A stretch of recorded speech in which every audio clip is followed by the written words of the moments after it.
Alors,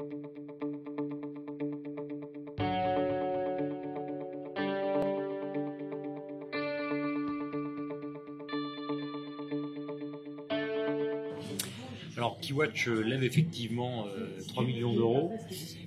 Quel conseil est-ce que je pourrais donner à une jeune start-up? C'est d'y prendre longtemps à l'avance, anticiper ses besoins, faire rapidement un tour de piste de premiers fonds pour voir quel est le feeling du marché, se faire accompagner pour faire sa levée de fonds. Parce que seul, c'est très compliqué. Il faut des gens qui connaissent le discours et les attentes des fonds d'investissement, qui est un réseau très large parce qu'il faut arroser le plus largement possible. Et donc s'y prendre longtemps à l'avance parce que nous, ça nous aura pris 9 mois. Donc c'est pas mal quand même. Alors, la première chose, c'est de se poser les bonnes questions sur son modèle économique, de ressortir de ces questions les bons arguments qui vont convaincre des fonds d'investissement, s'armer pour pouvoir tenir longtemps, puisque financièrement, on va attendre, et c'est aussi un jeu avec un fonds de se dire, tiens, plus on va attendre, plus on verra si le modèle est robuste et si la rentabilité peut sortir de ce modèle robuste. Donc ça, c'est vraiment super important. Et puis c'est aussi de savoir se remettre en cause, à la fois en interne dans le management de l'entreprise, pour soi en tant que chef d'entreprise, et puis se poser les questions de l'entreprise après la levée de fonds. Qu'est-ce que ça qu'amènera concrètement cette levée de fonds pour l'entreprise, au-delà du développement commercial bien sûr, tous les paramètres qui vont être les paramètres internes à l'entreprise, côté RH, côté technique, puisque chez nous la technologie a un fort impact. Voilà. Nos investisseurs sont d'une part des investisseurs historiques qui étaient déjà chez Keywatch, qui ont réinvesti, soit des business angels, soit un fonds d'investissement rennais qui s'appelle Fair West.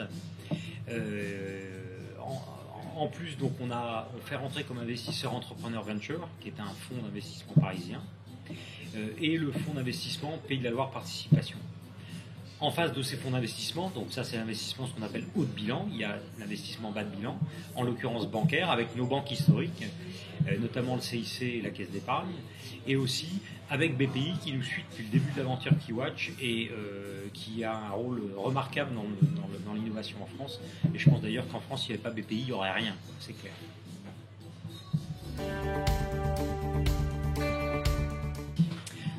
Alors, comment est-ce qu'une start-up fait pour convaincre des investisseurs sur un nouveau marché?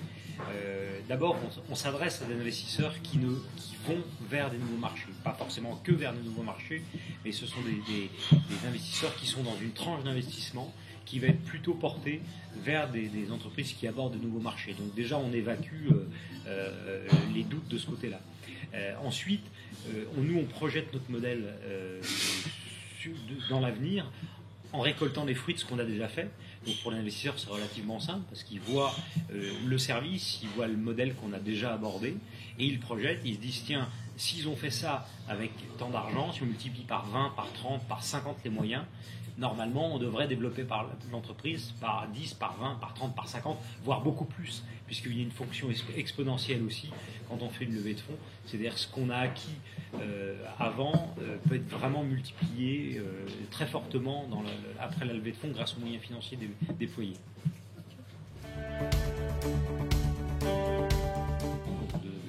De faire fructifier les fonds qui nous sont versés pour assurer le développement au niveau national. La quatrième levée de fonds, forcément on se pose la question avant d'avoir bouclé la troisième, mais la quatrième levée de fonds, effectivement, on l'envisage éventuellement pour le développement à l'international, puisque la levée de fonds actuelle est là pour le développement national, et puis pour beaucoup d'autres choses qui pourraient nous arriver, ou d'opportunités qui pourraient arriver dans la vie de Keywatch dans les mois à venir.